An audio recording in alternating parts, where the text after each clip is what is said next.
Hey everyone, welcome to Inside the Pizza Oven, powered by Fredi the Pizza Man Foundation. Today's guest, 2014 Ty Tyson Award winner, excellence in sports broadcasting, former Detroit Tigers TV voice, Mario Impemba. This segment is brought to you by Les Stanford Cadillac Chevrolet in Dearborn, Michigan. Please visit lesstanford.com.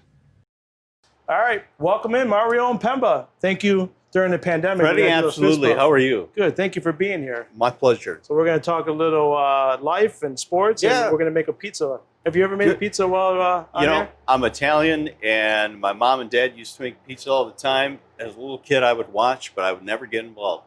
I have no skills in the cooking area, so I can eat. I can eat. Well, we're going to eat some of this. All right. So I'm going to put a little sauce.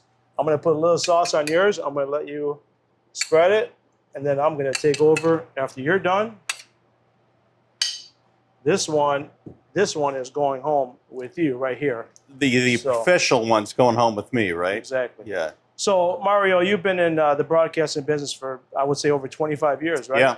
So the most important thing people probably don't realize is family, how important family is being on the road for that many years. So your wife, Kathy, your sons, Brett and Daniel, how much do they mean to you? How important are they when you're on the road all those days? Well, Fredi, it's a great job. It's what we dream about doing, going to baseball games and having that as your profession. But there are some downsides, and I would say the biggest downside is being away from family. And I miss so many swim meets and baseball games and concerts and all that stuff that when I look back on it now, I wish that maybe I would have done some things differently in terms of maybe made more time for the family. But you're so zeroed in on your career that you don't think about that at that point. But looking back on it, they obviously mean the world to me. From talking to past guests that obviously in your position, broadcasting or in sports, they always tell me the common theme is that they get so focused on their career. And, again, there's only 32 broadcasting jobs in Major League Baseball. So you get so focused and you want to be on top of your game, but you also have a family. And it's a hard balance because you'll get up in the morning and you'll prep for a game, and when you're doing 162 of them, you've got to be ready. Yeah. I mean, you're on the air for 3 to 4 hours a night. You've got to be ready, but there's that balance of, all right, my son's got a Little League game today. Maybe if I can make 3 innings, I can head to the ballpark after that, or following the game on the internet while you're doing your game. But it's a tough balance a tough thing to try and balance, but I think after a while you get used to the rhythm of it, and then all of a sudden your kids are grown and they're out of the house, and you wonder, wow, that went by fast. When you was it 95 you started? Was it the California Angels? Was the Anaheim Angels? They were the California Angels at that time. Were your kids born when you started? Yeah, my first son was born in 93, and my younger son in 96, so they were really, really young. My first son was born when I was in Tucson in the minor leagues, and I was making no money, and we were struggling to get by, and at that point, I had been 8 years in the minor leagues, and I thought, how much longer can I do that? I have a son now. And then I got fortunate. I got the job in 95 with the Angels and went from there. So I'm sure you got a few phone calls from the wife during the games, like, we got some babies with diapers. Here's the greatest blessing in my entire life. My wife, Kathy, is so strong. Yeah.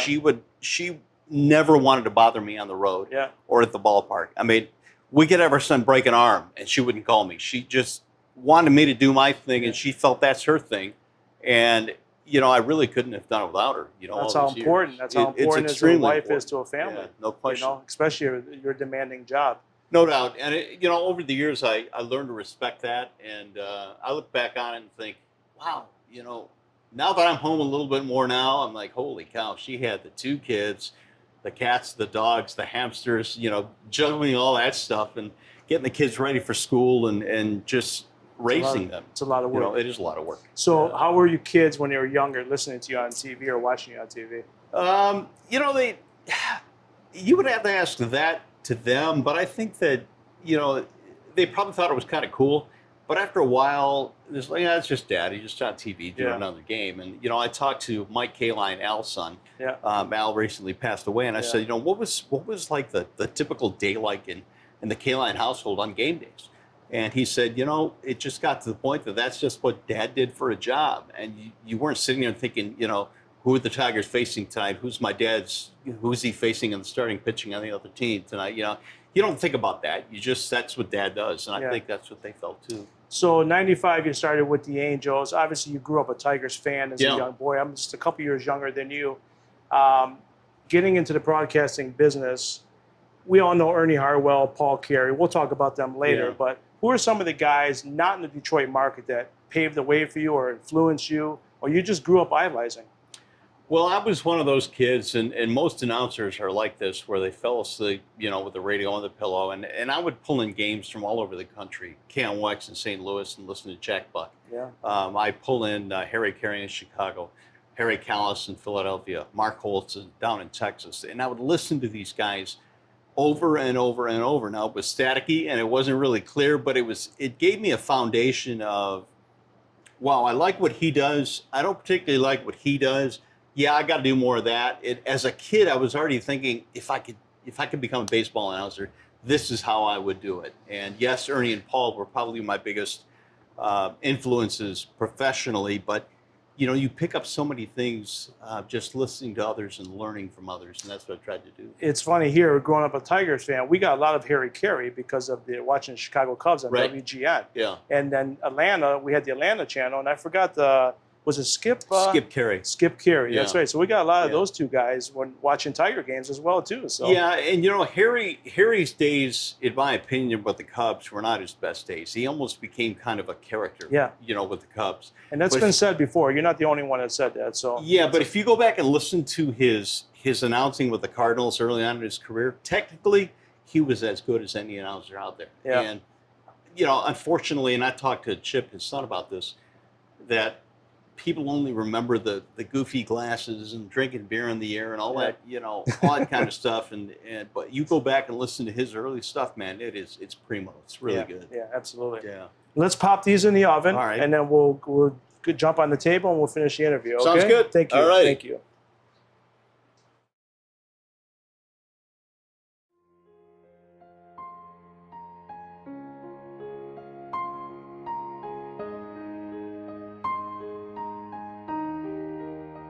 If you or your family is touched by autism, learn more about Fredi's Foundation at #PopTheTap at FrediThePizzaMan.com. That's FREDI, thepizzaman.com, or email FrediThePizzaman@gmail.com.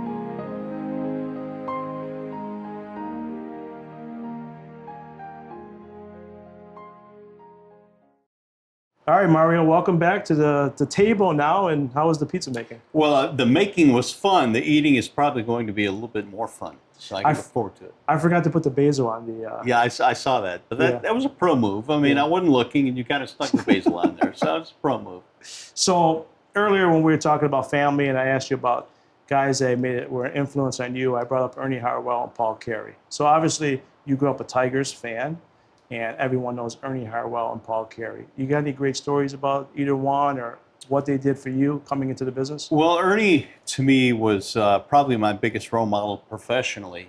My first year with the Tigers was his last year with the Tigers. So I got to watch him in the booth. I got to watch him on the airplanes, in the clubhouse, in the hotels. And the way he carried himself was amazing to me. But here's my favorite Ernie Harwell story. My first year in spring camp with the Tigers in Lakeland, Ernie came over, welcomed me to the Tigers, and said, "You know what, young man, after the game today, come to my booth. We'll hop in the car. We'll go get some dinner. And I know you're Italian, so I got this great little Italian joint that I want you to try out. It's got the best Italian food." I'm thinking, Ernie Harwell just offered to take me to dinner to an Italian restaurant. Game ends. I get to the booth. Ernie's there. "Let's go, young man." We hop in the car, and 20 minutes later, we pull into the Olive Garden, which to Ernie Harwell was this local Italian joint. And I thought, God bless Ernie Harwell, but he was such a gracious man. But I'm thinking we're going to some hole-in-the-wall Italian joint with great lasagna, and he pulls into the Olive Garden, and we had, salad breadsticks. But that was Ernie Harwell. He invited me. He was a great man. And people that always spoke so glowingly about Ernie, it wasn't made up. I mean, it was legit, man. He was a really good human. So in 2009, Ernie Harwell, that's Ernie Harwell when he says final goodbye at Comerica Park. That's Ernie. Yeah, I mean, there aren't too many announcers, Freddie, that would be able to stop a game mid-game, walk on the field and make a speech. And it was probably one of the more moving experiences I've had at the ballpark. And beyond that, Ernie came into the booth before the game and took time to say, thanks for your friendship. I wish you well, and keep up the good work. And here's a guy who's dying and had a few days left to live, and he made it about us and not him. Yeah. And that's Ernie. So the other name, Paul Carey, and this is nothing against Ernie Harwell because he was great, but I feel like Paul Carey is kind of forgotten. Not forgotten, but kind of overlooked. Paul Carey was great. There's no doubt he was kind of overlooked. I think he was in the shadow of Ernie Harwell. And, you know, I kind of got a feel of that when I went out to LA and did Angels games. Everybody was in the shadow of Vin Scully because he's such a larger-than-life character. And same with Ernie here in Detroit. But, you know, people didn't realize that Paul would carry the equipment. Paul would plug in the equipment. Paul would engineer the broadcast. Paul would do the scoreboard show. He did a lot of things that people didn't see behind the scenes. And that voice, unbelievable, that voice. And, you know, they say the voice of God. I think he turned down other jobs, right? To have He did. And I remember my first year with the Angels, 95, Paul had been retired for a while, and he happened to be vacationing in Baltimore. And we were in Baltimore with the Angels, and all of a sudden, Paul Carey walks in our booth, and I said, "You're Paul Carey." And he said, "I am indeed, young man. I just wanted to meet you and say welcome to the major leagues." And, you know, and I said, "Paul, I used to listen to you as a kid every night, like every other little kid in Michigan and Detroit." And he was so gracious. And, you know, that team, to me, when you look back on it, they were not only a great broadcasting team, Ernie and Paul, but they were great human beings. And, you know, it's hard to come by people like that in this business a lot. So you were mainly the TV voice, but you did some radio. I think you and Dan did a couple of switcheroos in the last couple of years. What's the difference, people listening don't know, the difference in calling a game on TV or calling one on the radio? Well, in 7 years in the minor leagues, all I did was radio. And in 7 years with the Angels, all I did was radio. So I come to Detroit, and now I'm doing television. And it took me at least half a season to realize you got to shut up. I mean, on TV, you've got to really dial it back. And basically, the play-by-play guy, in my opinion, on television, is just a guy putting captions to the action. And so, in other words, if there's a ground ball to second base, on radio, you're so descriptive. You know, he moves to his right, he scoops in the back, and whatever. In television, it's ground ball to second, 1 out. You know, so in some respects, the craft of play-by-play is lost on television as opposed to radio. Were you able to make that transition? I mean, I mean, the few games that you did, I mean, did you find like it was kind of... Yeah, well, when I went back to radio, when Dan and I switched for a few games a couple of years ago, I thought, well, it's going to be a breeze. I mean, I cut my teeth in radio. It's going to be no problem. And so I get back into the radio booth, and the first game I call on radio, ground ball short, 1 out, and I'm thinking, oh, no, I've got to be much more descriptive than that. Yeah. So it took me a couple of innings to get back into that mode mentally of being more descriptive and being the eyes of the listener. So these guys calling radio games, guys and girls calling TV games right now, have you ever called a game? I mean, I don't think they're calling it from the ballpark per se, are they? No. Some of the radio guys are calling from the home stadiums, but not traveling. And the TV guys are calling from studio. And that's really hard. It's difficult if you're not in the stadium getting a feel for the atmosphere. You know, you can see so many more things when you're there, out of your peripheral vision and just get a feel for what's going on. You'll peek into the dugout. You'll peek into the bullpen. Well, when you're in studio, you've got one shot, and that's the batter in the batter's box and maybe a shot of the pitcher. Wow. And it's hard to pick up the ball off the bat, on a monitor as opposed to being there, live. So pitchers, you hear a lot, wins and losses. Maybe you hear they don't mean nothing or they mean a lot. What do you say when somebody says wins and losses don't mean anything for a starting pitcher? Jack Morrison and I used to have this conversation a lot. Jack was adamant that wins and losses mean a lot because did your team win or did your team lose? And there is some truth in that. But I think now with the advanced analytics, I've learned that there are deeper numbers that probably mean a little bit more to how a pitcher's doing. And I didn't buy in initially. These stat guys and the analytics, I thought originally I'm too much of a traditionalist. Get rid of all this stuff. You're ruining the game. But I came to realize, and a lot of this through Kirk Gibson, who's very analytically driven as far as, how he views the game. A lot of them can give you a peek behind, what's going to happen in the future with these guys. Are they trending upwards? Are they trending downwards? So I would say it's a fairly important stat, but less and less as I get older and watch the game more. Mike Maratha, how many losses did he have? He had 21 losses. Was it 21 losses? I was thinking it was 19, but Yeah. I think I remember him getting number 20. He did. How about ERA or WHIP? What's a number that do I like the ERA better, or is the WHIP more important? I like the WHIP. Walks and hits per innings pitched. I think it's one of those stats that gives you a little bit better look into how a guy is. ERA is, you can give up a lot of hard contact, and if you have guys making errors behind you, ERA can be skewed a little bit. I'm still a big believer in ERA for starters. I don't really buy much into it for relievers because you can have one bad outing and your ERA skyrockets. Yeah, absolutely. So the WHIP stat for me is probably more important. How about on-base percentage versus batting average? On-base percentage for me. Batting average, I think, as analytics has become more and more a part of baseball, batting averages, we've had conversations when I was at Fox, should we put batting average up anymore?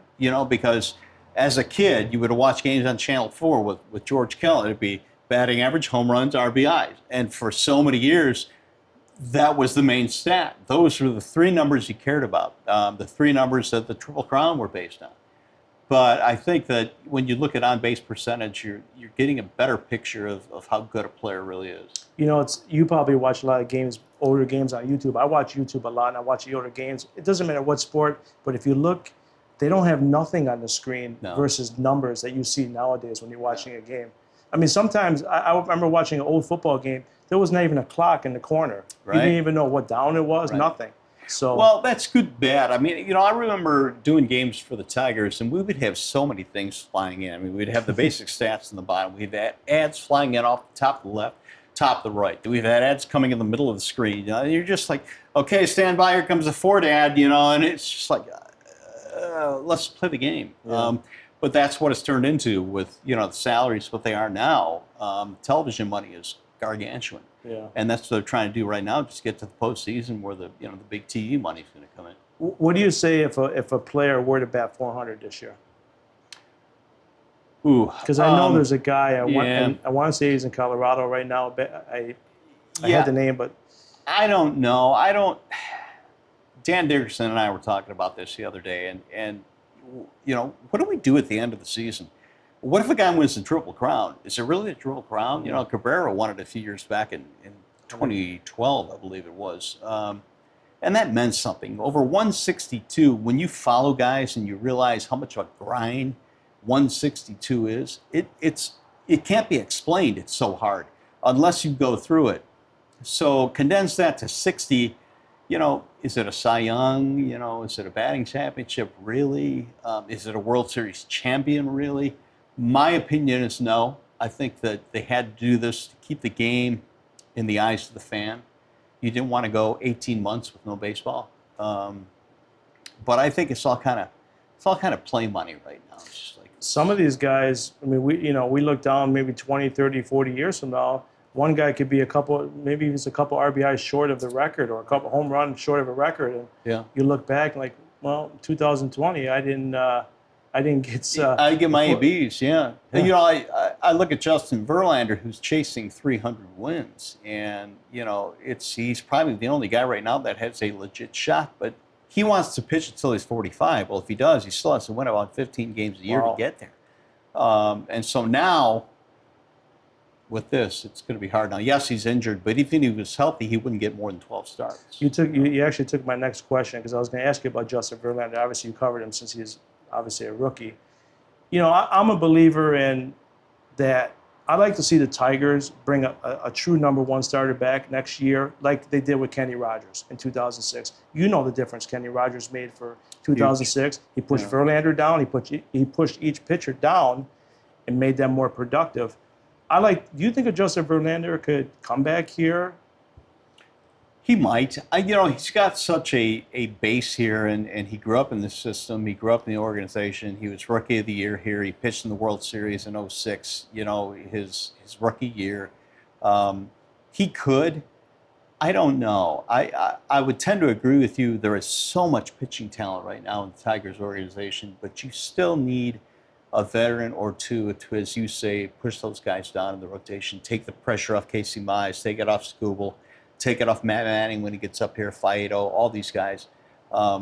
There is a potential here to have a monster rotation. Yeah. And I mean, I've seen these guys in spring camp. The first time I laid eyes on Matt Manning, I thought, what? I haven't seen that before. Yeah. Casey Mize, same thing. Scooble kind of came out of nowhere, but there's immense talent, and now they're starting to add the Torkelsons, the Greens, and a lot of bats as well in the minor league. Meadows is a guy that people tend to forget about, but I think Yeah. he's going to has some potential. And Roger Clemens' son, Cody Yeah, Clemens. Cody Clemens. I think he's second baseman. Second right? baseman. Yeah, so I know everyone's been talking about re-signing a Scoop or Shoop, or forgive me, I pronounce his name, Scope. but Scope. Yeah. Cody Clemens is going to be, Yeah, I mean, you really don't know. I mean, Daz Cameron came in the Verlander deal, and he was thought to be the center fielder that's going to cover all the acreage at Comerica Park for years to come. Then he got to AAA and struggled. So you don't know. Jake Rogers came up last year, was also a part of that Verlander deal, and looked okay in the big leagues, but now he's back in the minor leagues. So you just don't know. And it's the same with Manning and Faedo and the rest of those guys in the minor leagues. You don't know. But that's why it's encouraging to see Mize and Scooble right now pitching well and holding their own in the big leagues. I was a big Kenny Rogers fan, and I'm a big Madison Bumgarner. I love Madison Bumgarner as a pitcher. Trevor Bauer. Those are two names. If I was a GM, fans would probably be like, "You're crazy." I would consider trading a Matt Manning for a Trevor Bauer or a Madison Bumgarner. I know Bumgarner's maybe later in his career, and I don't know if they would come here, but that's a guy you could put top of the rotation for the next 4 or 5 years, and maybe it all gels together like in 2006. Yeah, it could. I think a lot of it depends on what the plan is financially for this team. They are in full rebuild mode, as we know, and they've added some lower tier free agents, getting C.J. Cron here in scope, and those guys, but they're not going to cost you a lot of money. Get them on 1-year deals. I don't think it's like the days of Mike Ilitch. Go get Pudge Rodriguez. Go get Kenny Rogers. Go get Troy Percival. Go get Carlos Guillen. All these other guys. Spend the money. I don't care. We're going to win here. I don't think it's like that. Remember the first guy that started it off, Fernando Vina, remember? Fernando Vina, I do remember. And he ever played for the Tigers? He did play, not very long. He was a really good guy. But, he was like, and that shows you how guy.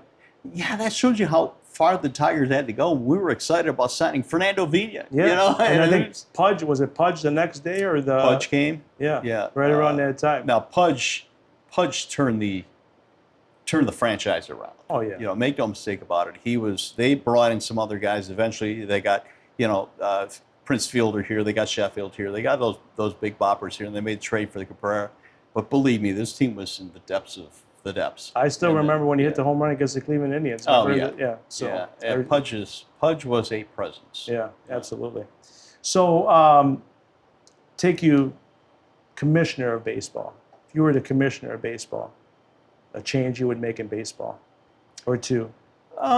They're playing around with all these different things now, where the guy's second base in extra innings, and I would find a way to speed these games up, and I know they're trying, but here's the deal. You can't have, in my opinion, instant replay and then pace of play at the same time. It doesn't mesh.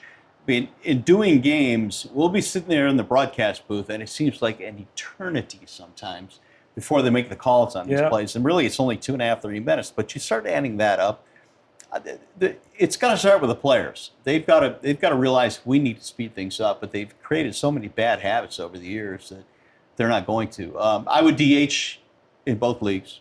Well, personally, I don't like the DH, so I would take it out. Yeah, I'm the same way. But that's probably not going to happen. Yeah. It would eliminate too many jobs. Players won't go for it. Okay, so let's DH both leagues. We have to do that.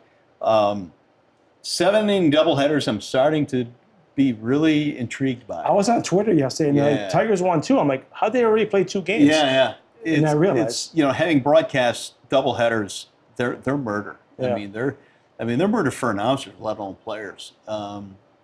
So I would do that. I'm kind of digging the runner at second base and extra innings, and these are hard things for me to say because I'm a traditionalist. But Yeah, I'm watching the way the game's going, Freddie. It's going too far the other way in terms of how long it's taking to play these games. That you're turning young fans off. And But can't can you change all that, and then obviously the history books will be rewritten by some guys. I mean, that's, guys could break records or not break records because they're short of 2 innings a game. Yeah, I agree, but history books have been affected by the fact that guys are taking steroids for a decade. And that is really skewed. I mean, your home run leader is a guy that took steroids, so that's you can't get around some things. Now, am I totally off base when I say I'm a believer? You brought up instant replay.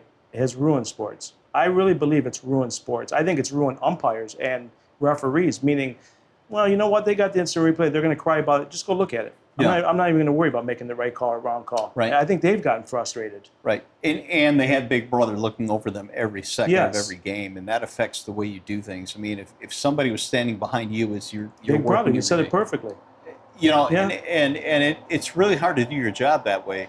Last year I was having dinner before a game in Boston, and one of the guys who race umpires sat down with us and we talked, and I said, give me the numbers. How successful or how correct are umpires percentage-wise throughout the course of the game? What are the best umpires? What percentage are they at? And he said 97, 98%. Well, for a game played and officiated by humans, that's pretty good. Yeah. And that's where I think human nature of the game is gone. And I get it. You want to get it right, and I agree with that.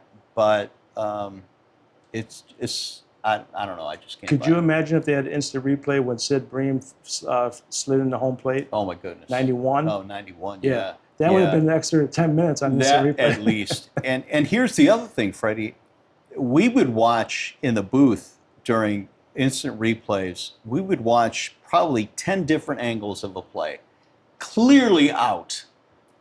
Safe. Yeah. And you're wondering, what in the world are the guys in New York watching when we're watching 10 different angles? And by the way, these are the 10 angles we have sent them to look at. Yeah. So even that has a human element to it. How do you perceive this? I mean, what are you seeing? It's a game played by humans, umpired by humans, and I tend to lean that way. I get it. You want to get it right, but man, it's just slowing down the game. I go to a different sport 2 years ago, the Rams versus the New Orleans Saints in the NFC Championship game. That was blatant blown call. Right. And it cost New Orleans the year before they, not to switch topics, but the play in Minnesota, Stephon Diggs catches the ball. Right. They don't go to the Super Bowl. Then they get the blown call. And then this year versus Minnesota, I mean, think about New Orleans. If that blown call wasn't there, Breeze would have maybe a second Super Bowl. Yeah. Right. So I'm a big believer in the human element in anything in life, but especially sports. I'm 50 years old, and I've been watching sports since 1980, 79, and people ask me all the time, what's the difference between watching sports and I was going to ask, that was going to be my next question. You watched baseball from the early mid-70s, me the kind of late 70s. What do you think baseball has changed from, say, 75 through 2020? Well, I think the athletes are a much different breed right now. I mean, they're bigger, they're stronger. I think that when I go back and watch games on YouTube from the 70s, a guy throwing 90 miles an hour opened your eyes. Well, that's pedestrian now. So I think that's a big difference. I think that when you go back and look at the pace of play, it's astonishing. I was listening to a broadcast of Mark Fidrich game back in the 70s. I don't know where I got it. Somebody sent it to me. But I listened to the whole broadcast, Ernie and Paul calling this game, and it's just like 1 and 2 pitch outs right away. At the end of the game, Paul Carey's doing his wrap-up, and I'll never forget this. He said, then time of the game tonight, 1 hour and 48 minutes. Yeah. I thought, what? Yeah. That's how the game has changed. It's become so slow that kids are just turned off. And not only that, but now when you have the playoffs starting at like 8 o'clock at night and games going till midnight, kids have school the next day, they can't get into the sport. And that's, I think, one of the big problems right now in making the sport popular. This young Casey Mize, who brought up Mark Fidrich, when I watched him one game, he pitches kind of fast. Mark Fidrich was kind of the same way. I think I thought he looked like he just got the ball and just threw it. Yeah, but you know, Fredi, I think everybody pitched fast back in the 70s. I mean, Lolich, I've seen tapes of Lolich, and, you know, he got it and threw it. Dan McClain got it and threw it, you know, and I think most guys did that because that was the pace of the game back then. So when you see a guy do it now, like a Mize, you're like, oh, yeah, I like this. You know, Mark Burley, so many years with the White Sox, got it and threw it. And Burley always said, I'm just going to throw it, my catcher throws down. I have to trust my catcher that we've got a game plan. If he puts down 2, here comes a breaking ball. If he puts down 1, here comes a fastball. I'm not going to shake him off. You know, now it's just like guys shake off, they step off, they, you know, tug at the cap. And it's a different game today because every pitch becomes an event. And every pitch is not an event. You know, the big at-bats in the game are the event. Yeah. But every pitch now has become an event. When I was watching Casey Mize the other day pitch against the Cubs, the home opener, I thought 2 things. That has a rookie pitcher ever debuted his first 2 games versus because back then it was you only played the American League, you didn't play the National League. So he played the White Sox and the Cubs. And I wonder if a young kid's ever made 2 debuts, 1 and 2 versus 2 different teams from Chicago, you know, or 2 teams from New York. But I instantly thought if the fans were at Comerica, you'd think it would be a packed house. Casey Mize? Oh, no question. Yeah. It'd be sold out. Yeah, I mean, it would be Verlander-esque, you know, because so much has been placed on this kid, and deservedly so. He's got a lot of talent. But it amazes me sometimes how young kids can have all this. It's different now, Fredi. When I was a kid, I heard there's a guy named Howard Johnson down at AAA. I don't know much about it. Now, people know more about the minor leaguers and the prospects than they do the big leaguers. So they get to the big leagues with enormous pressure put on them. And to be 21, 22, 23, and to do what you do is really hard. You know, and I remember when Verlander came up, I mean, come on, JV, throw it 100. I want to see you throw it 100. You know, well, it doesn't work that way. You've got to take your time and develop these kids, even when they get to the big league level, and we lose that. Got another pitcher, Galarraga, and I know you've been asked this question many times. Andres Galarraga or Armando. I mix him up with my other Galarraga. You've been asked many times about the Galarraga game. Your memories of that day. Well, I felt bad for Jim Joyce because of all the umpires in the big leagues, I knew Jim probably a little bit better than most umpires. Really good guy, great umpire, highly rated, highly thought of. He clearly missed the call. And I just remember being speechless after that call was made. I thought, well, what do I say now? I mean, he was clearly out. He called him safe.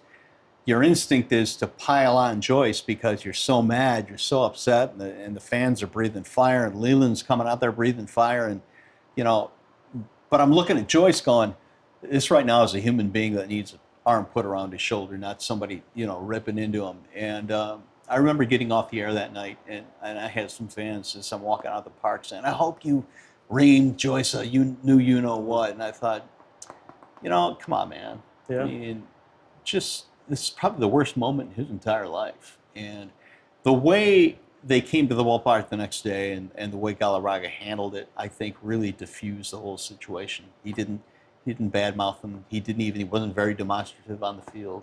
But it was sad, it really was, and I felt really bad for Jim. And when Joyce comes out, ironically, to call balls and strikes the next day, that's how the rotation went. He, you know, you could see the tears in his eyes, and you know now he's got to focus in. They both brought out the scorecard, correct? They did, yeah, they did. And so I give Galarraga a lot of credit because that's kind of like a life-changing event for you if you could get a perfect game in the big leagues. But I will also say that he probably gained a lot of fame by not getting that perfect game as well. Yeah, you hear clearly that a lot. He would want it, but you know, if you weren't calling baseball games, you weren't announcing, what would you be doing? College basketball. Yeah. But if it wasn't announcing at all, probably writing. I love to write. That's my passion. You know, I've authored a couple of websites over the years. I love doing that.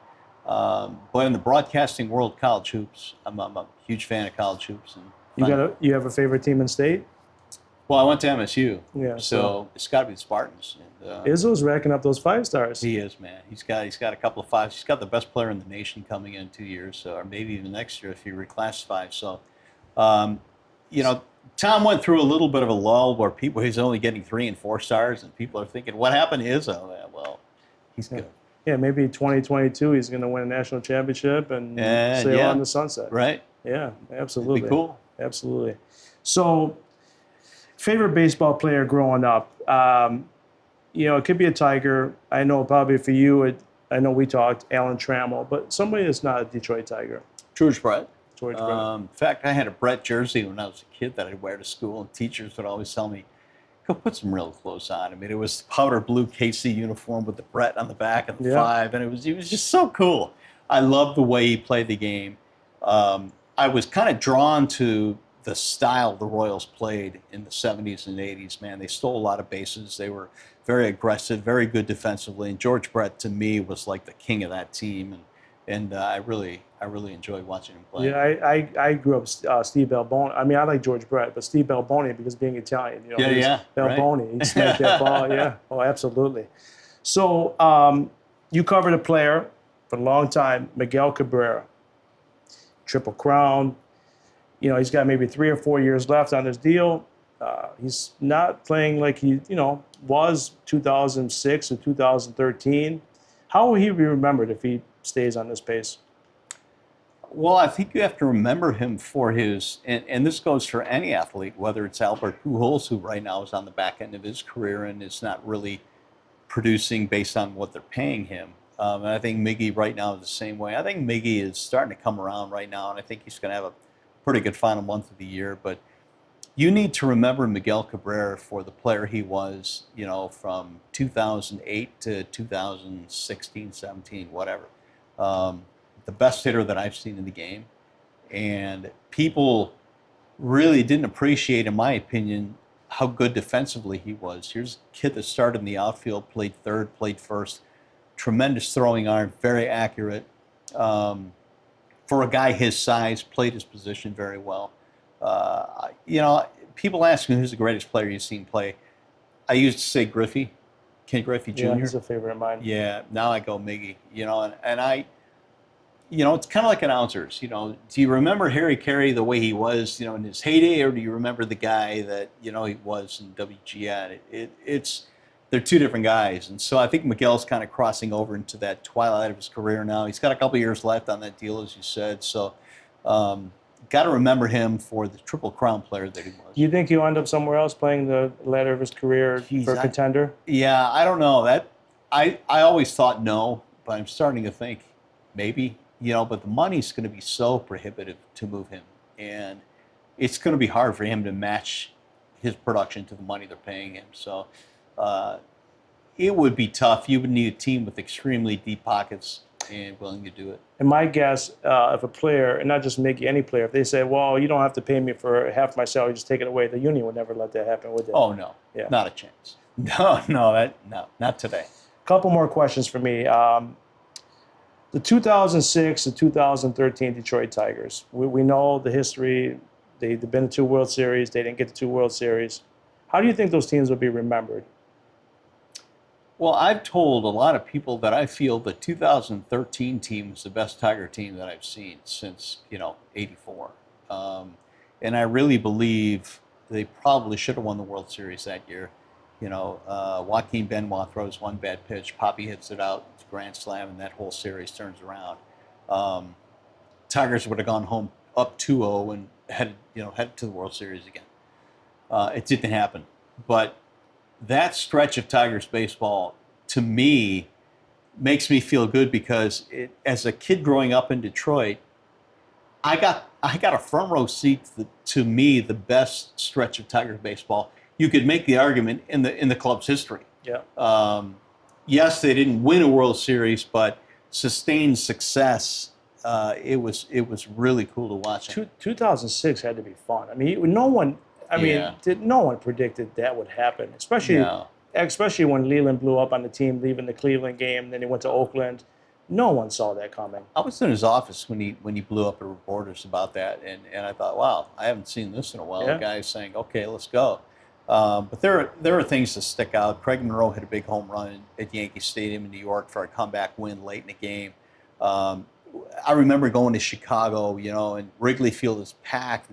Tigers come rolling in, and the "Let's Go Tigers" chants just ringing through Wrigley Field was just bizarre. Yeah. Go to Fenway, let's go Tigers fans. Bizarre. Yankee Stadium, same thing. Fans really kind of grabbed onto that team, and it was too bad they just couldn't quite finish it off. It was probably one of the most disappointing things for me at the end to watch the Cardinals win that series, because I really thought the Tigers had the better team and they were going to do it. Yeah, I brought up Gum Time. Do you remember Gum Gum Time? Time really well? I do. In fact, Nate Robertson and I talk about that a lot, because we kind of made him a star. You know, for a little bit, they had the shirts and everything, and it's little things like that that fans remember and they grab onto. So last question for me. You covered two iconic, for me as a fan, iconic managers, Jim Leland, Joe Madden. You see either one of them getting in the Hall of Fame? Or I both? see Leland. I see the possibility for Madden. I know Madden's Angels are struggling right now. Jim Leland's a Hall of Famer in my book, Yeah. both as a manager and as a person. You know, Jim probably is my favorite manager that I work with, and that says a lot, because I've been around a lot of good guys. You know, Joe Madden, Mike Scioscia with the Angels as well was really good. Madden is a tremendous person. He's one of those guys that you could be introduced to him, and 2 years later, if he sees you on the street, he'll remember your name. I mean, there aren't too many of those guys rolling around. But Jim Leland's a special breed. I mean, he's called on me to check up on me, and and how the kid's doing, how the family doing, and sometimes we just don't even talk baseball. Yeah. And that's really cool.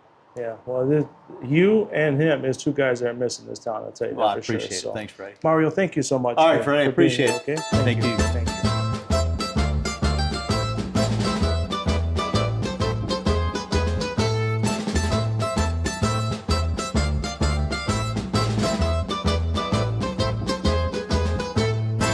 Les Stanford Chevrolet Cadillac is a family-owned and operated full-line Chevrolet Cadillac dealership located in downtown Dearborn, Michigan. For the past 50 years, Les Stanford has been dedicated to excellent customer service in sales, service, and auto body repair. We have all the resources available to make a fantastic car buying and servicing experience. This includes a massive selection of Chevrolet, Cadillac, and certified pre-owned inventory to choose from, free loaner vehicles for service and collision center customers, and a finance source for every type of credit situation. Come experience the Les Stanford Chevrolet Cadillac difference today by visiting our showrooms in Dearborn, Michigan, or shop online at lesstanford.com.